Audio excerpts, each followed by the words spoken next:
प्रदीप हैं, कोई बीटेक के स्टूडेंट हैं, यहां पढ़ते हैं। इन्होंने लिखा है कि कल आप बार बार आस्था के स्थान पर तर्क की बात कर रहे थे।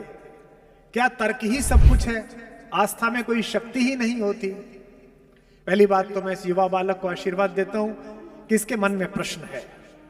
ये जिस संस्कृति में पैदा हुआ है, नाम प्रदीप है, इसका मतलब तो सनातनी है। हमारे यहां प्रश्न का आदर है।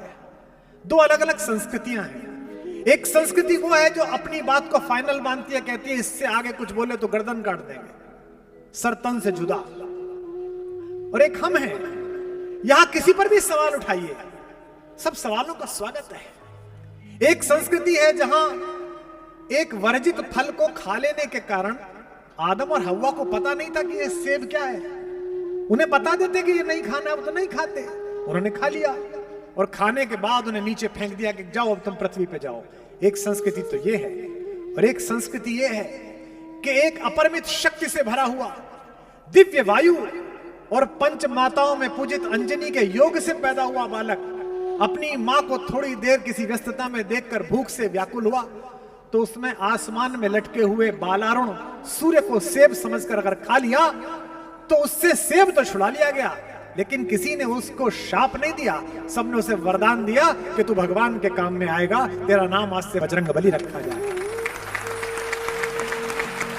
तो प्रदीप ने जो कहा है कि आस्था में कोई शक्ति नहीं है, क्या मैंने यह नहीं कहा कि आस्था में कोई शक्ति नहीं है। मैंने केवल यह कहा कि आस्था तर्क की कसौटी पर कसी हुई हो।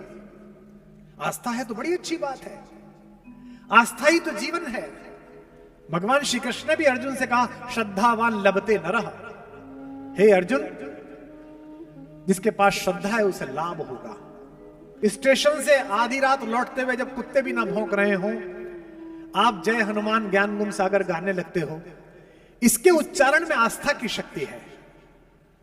यह जो रेलवे लाइन के कोने पर पड़ा हुआ एक गोल पत्थर, यह गंगा जी की तलहटी से हरिद्वार ऋषिकेश से लाया हुआ एक पत्थर आपकी दादी, आपकी मां पूजा गृह में रख देती है और उसी के दरवाजे पर माथा टेक देती हैं, इसी शक्ति का नाम आस्था है।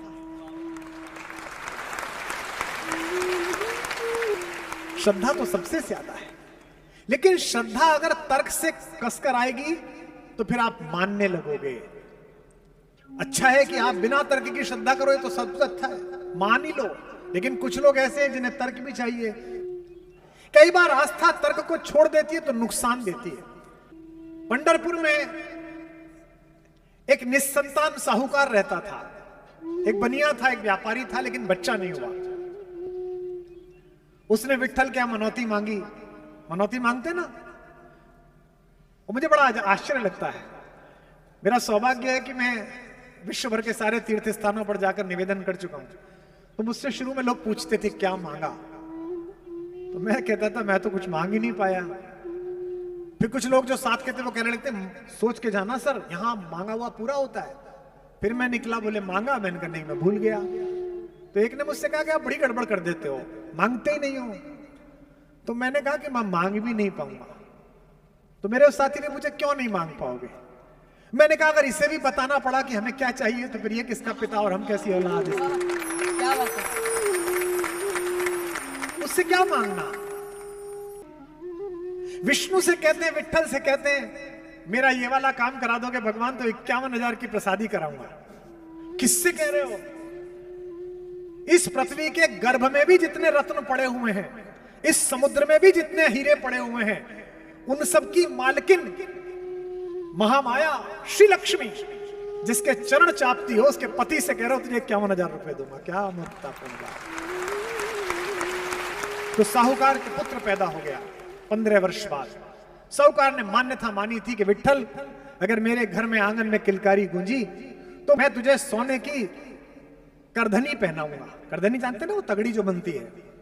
मनोकामना पूर्ण हुई। साहूकार इस पूरे अंचल के, पूरे मराठवाड़े के सबसे बड़े कारीगर एक सुनार थे, नरहरि, उनके पास पहुंचा। इसका प्रतीक देखिए, सुनार का नाम भी नरहरि है, नर के रूप में ही हरि। वो विट्ठल का अस्तित्व स्वीकार नहीं करना चाहता था। वो शैव था, शिव का भक्त था, परम शिव भक्त। अघोरी एकदम। विट्ठल के मंदिर के सामने से गुजरे तो नजर नीचे कर ले तो मंदिर में ना देखना पड़ जाए। ऐसे भी लोग हैं, मुझसे लोग मिलते हैं, आप राम पर अच्छा बोलते हो पर तो मैं तो कृष्ण को मानता हूं। मैंने कहा वो भी राम को मानते हैं और राम भी उन्हें मानते हैं, तुझे पता ही नहीं है दोनों ठाकुर है क्या, कुछ बड़े कह लेते कुछ छोटे कह लेते।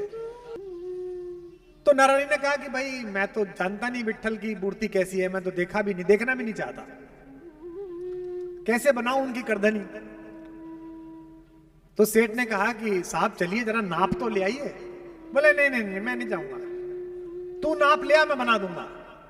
साहूकार गया, उसने नाप लिया, लाके दिया, करगनी तैयार हुई, जाके लगाई, भगवान को आई नहीं, 4 अंगुल छोटी पड़ गई।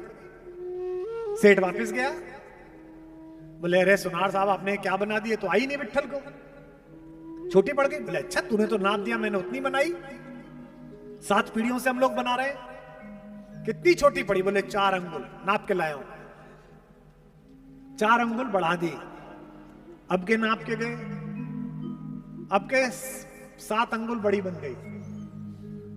देखो आनंद, फिर लौटा, बोले ये क्या बना दिया, 7 अंगुल। 7-8 बार ऐसा ही हुआ साहब, बने छोटी पड़ जाए बड़ी बन जाए। हाथ जोड़ के साहूकार बोला साहब मेरा बेटा 1 साल को होने का आ लिया, मनोकामना पूरी नहीं हो रही, आप ही चल के नाप लो। बोला नहीं नहीं, अरे बोले साहब आपने नाश कर दिया सारा मेरे सोने का। तो बोले एक ही शर्त पे जाऊंगा, मेरी आंख पे पट्टी बांध के ले जा, मैं नहीं देखना चाहता विट्ठल, मैं शिव का भक्त हूं। अब वो ले गए पट्टी बांध के, उसने विट्ठल की जैसे ही कमर नापनी शुरू की तो उसके हाथ में बागंबर प्रतीत हुआ जो शिव पहनते हैं। उसने कहा ये क्या है, ये तो विट्ठल की कमर है, इसमें बागंबर कहां से आया। उसने हल्की सी अपनी पट्टी नीचे करी और देखा ऊपर तो विट्ठल, ने फिर आंख पे पट्टी लगा ली, फिर देखा बागंबर। इस बार गड़बड़ हुई, थोड़ा ऊपर को हाथ बढ़ाया तो सर्प छुआ। उसने कहा ये सांप कहां से आया, विष्णु के सांप से क्या मतलब, मैं गलत मंदिर में तो नहीं आ गया। फिर आंख नीचे करी, फिर देखा विष्णु मुस्कुरा रहे हैं। इसके बाद उसने फिर देखा कि भुजाओं में देखता हूं शायद कुछ होगा, भुजाओं में देखा तो रुद्राक्ष बंधे हुए थे। फिर आंख खोली, फिर विट्ठल।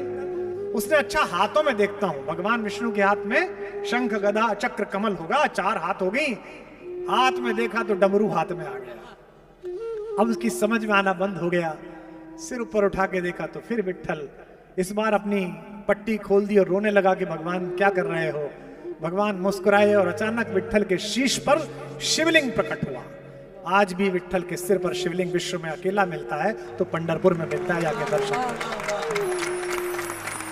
यानी कि भगवान ने उसे अपने चमत्कार से बताया कि ये शैव बनना, ये वैष्णव बनना, ये शक्त बनना और इसकी बहस में पड़ना गलत है। अंततः चेतना का एक ही स्वरूप है, शक्ति का एक ही स्वरूप है। तो जो तुम पूछते हो मुझसे प्रदीप कि क्या आस्था का कोई स्थान नहीं, आस्था तो वो है कि बड़े बड़े ऋषि मुनि तर्कशास्त्र लिखकर जिसे नहीं पाते वो आस्था